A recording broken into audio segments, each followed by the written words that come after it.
రాష్ట్రంలో విద్యారంగంలో వస్తున్న మార్పులపై సామాజిక, ఆర్థిక, రాజకీయ పరిస్థితులపై విద్యార్థుల్లో చైతన్యం నింపడానికి జూలై 8, 9, 10 తేదీలలో రాష్ట్ర స్థాయి విద్య, వైజ్ఞానిక, రాజకీయ శిక్షణ తరగతులు కాకినాడలో నిర్వహిస్తున్నట్లు ఏఐవైఎఫ్ మాజీ జిల్లా ప్రధాన కార్యదర్శి తాటిపాక మధు తెలిపారు. ఆదివారం పిఆర్ భవన్లో ఈ శిక్షణ తరగతులకు సంబంధించిన పోస్టర్ను మధు ఏఐఎస్ఎఫ్ నాయకులతో కలిసి విడుదల చేశారు. ఈ సందర్భంగా మధు మాట్లాడుతూ కాకినాడ సూర్యకళా మందిరంలో జరిగే ఈ శిక్షణ తరగతుల్లో పట్టణంలో విద్యావంతులు, ప్రజాస్వామ్యవాదులు, అభ్యుదయవాదులు పాల్గొని తరగతుల జయప్రదానికి తోడ్పాటు అందించాలని ఆయన విజ్ఞప్తి చేశారు.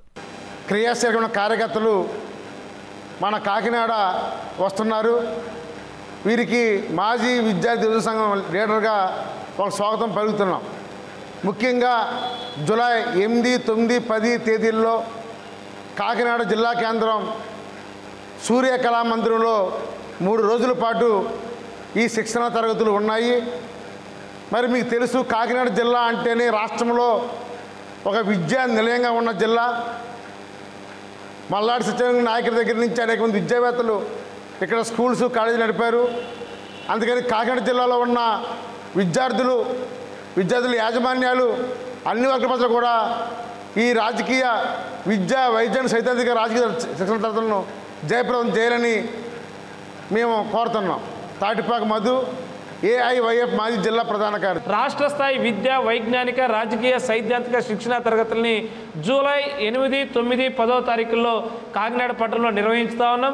ప్రధానంగా రాష్ట్రంలో ఈరోజు దేశంలో కూడా విద్యా విధానంలో మార్పులు తీసుకురావాలని చెప్పేసి నూతన జాతీయ విద్యాలయంలో ప్రభుత్వ విద్యారంగం కుంటిపడుతోంది.